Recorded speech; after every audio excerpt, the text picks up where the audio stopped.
If you're a heat and air machine technician or even a salesperson, why is trust so important when it comes to the sales process, and why does it matter? This is a super important question. I'm Scott Sylvan Bell. I'm coming to you live from Sacramento, California on a perfect day to talk about sales and business, and a perfect day to talk about you on HVAC Technician and Sales Secrets. All right, today I'm coming to you live from rainy Sacramento. Don't hold it against me. But I do want to talk to you today about trust. Trust. And there is a lot of times where you can have the best product, the best service, the best offer, and just go down the list. You got the best of everything.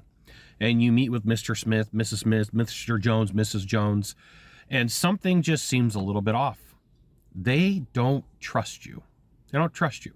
And so here is what you need to know, that there is risk involved with making a decision. And the risk just isn't the money. The risk is also the reputation of the person who's buying. They've got friends, family, relatives that are telling them how they should make a large purchase. They got friends, family, relatives that are telling them that they can do better.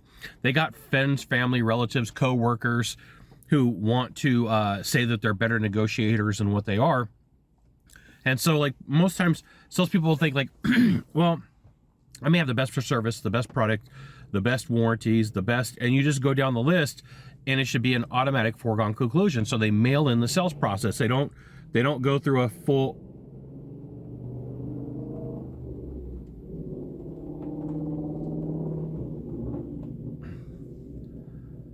So they mail in the sales process. They don't go through a full presentation. They don't put in all the work. And then what happens at the end, the buyer just I don't know if I necessarily trust you.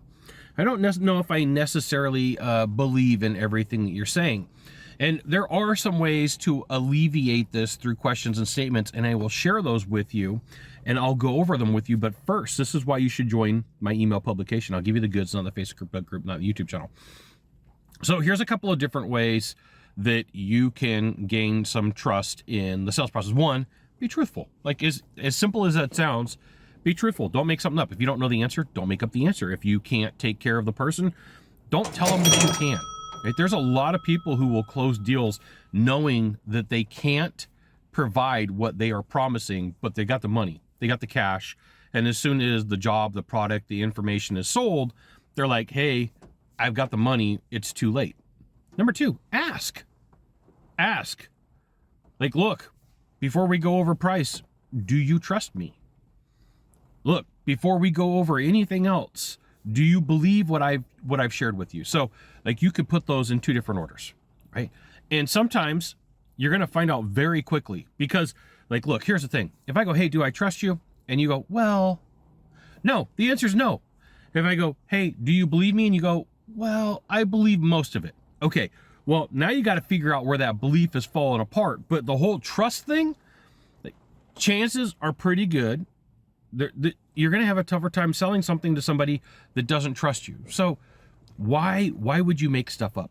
Why would you put yourself in a position where you're not going to close a deal? Why would you put yourself in a place where you've got nothing but problems?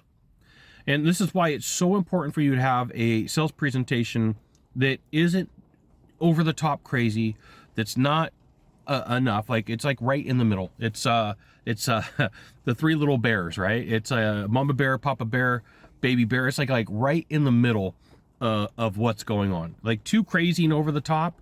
Everybody's hey, wait a minute, this guy or this girl, they have way too much coffee. Too underwhelming. They better have a low price to deal with that underwhelming presentation. Trust is important because you're putting somebody's time, effort, energy, risk, money, and reputation on the line when they make a purchase or when they don't make a purchase, right? And here's the thing. No is the least damaging answer almost every time. No is the answer that most people, if I say no to you right now, there's not a lot of risk involved with no because I get to keep status quo.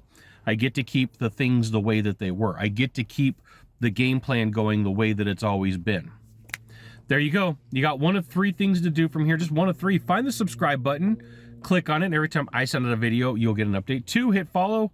3, share this video with a friend. We'll see you soon. Thanks for watching.